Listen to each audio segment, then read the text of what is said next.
নারায়ণগঞ্জ মহানগর যুবদলের আওতাধীন বন্দর উপজেলার ধামগড় ইউনিয়নের যুবদলের কর্মী সভা রবিবার বিকেলে ধামগড় ইউনিয়ন পরিষদের মাঠে অনুষ্ঠিত হয়েছে। এই কর্মী সভায় প্রধান অতিথি হিসেবে উপস্থিত ছিলেন নারায়ণগঞ্জ মহানগর যুবদলের আহ্বায়ক মনিরুল ইসলাম সজল এবং সভাপতিত্ব করেছেন নারায়ণগঞ্জ মহানগর যুবদলের সদস্য সচিব শাহেদ আহমেদ। নারায়ণগঞ্জ মহানগর যুবদলের অন্যতম সদস্য ওয়াদুদ সাগরের সার্বিক ব্যবস্থাপনায় এ সময় নারায়ণগঞ্জ মহানগর যুবদলের যুগ্ম আহ্বায়ক নূর এলাহি সোহাগ, মোহাম্মদ রুহুল আমিন, সাজ্জাদ হোসেন কোমল, শেখ মোহাম্মদ অপু, শাকিল মিয়া, সদস্য কামরুল ইসলাম রনি, মিনহাস মিঠু, হাবিবুর রহমান মাসুদ, সম্রাট হোসেন সুজন ও জুনায়েদ মোল্লা জনি উপস্থিত ছিলেন। ধামগড় ইউনিয়ন যুবদলের সভাপতি প্রার্থী নোমান প্রধান ও সাধারণ সম্পাদক প্রার্থী জসিম সাউদের আয়োজনে এই সময় বন্দর উপজেলা যুবদল নেতা মঞ্জুর হাসান, বন্দর উপজেলা স্বেচ্ছাসেবক দলের আহ্বায়ক সোহেল প্রধান, বন্দর থানা স্বেচ্ছাসেবক দলের আহ্বায়ক অ্যাডভোকেট রাসেল, মুসাপুর ইউনিয়ন যুবদলের সভাপতি জাহিদ হাসান পাপ্পু, ধামগড় ইউনিয়ন যুবদল নেতা গোলবক্স ভুইয়া রাসেল, ওমর ফারুক, মামুন, শাহিন সহ যুবদলের বিভিন্ন পর্যায়ে নেতৃবৃন্দরা উপস্থিত ছিলেন। এই আমাদের হাইওয়েতে ডাকাত সর্দার ছিল, ছিনতাই সর্দার ছিল এবং বিভিন্ন ধরনের অপকর্মে লিপ্ত ছিল।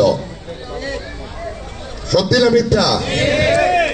তো সংগ্রামী সাথী বন্ধুগণ, আমাদের এখন সময় হয়েছে ধামগড় ইউনিয়নের এমন নেতৃত্ব গড়ে তুলতে, যে নেতৃত্বের মাধ্যমে স্বাধীনতা পরবর্তী সময়ের যে রাজনীতির ইতিহাস, নির্বাচনের ইতিহাস, সেই ইতিহাসকে ভুলণ্ডিত করে বাংলাদেশ জাতীয়তাবাদী দলের আদর্শকে কিভাবে ইস্টাবলিশ করা যায় সেই অনুযায়ী কাজ করা। এই অন্তর্বর্তীকালীন সরকারের যে ছাত্র সমাজের যে যারা প্রতিনিধিত্ব করেন, তারা বলেন যে তারা সংস্কার চায়। সংস্কার তো আমাদের নেতা শহীদ রাষ্ট্রপতি জিয়াউর রহমান স্বাধীনতার পরে দেশে সংস্কার এনেছিলেন। আমাদের নেত্রী খালেদা জিয়া 90-এর স্বৈরাচার বিরোধী আন্দোলনে জয়লাভ করার পর দেশের গণতন্ত্র ফিরিয়ে দিয়েছিলেন। উনি তো তখন সংস্কার করেছিলেন।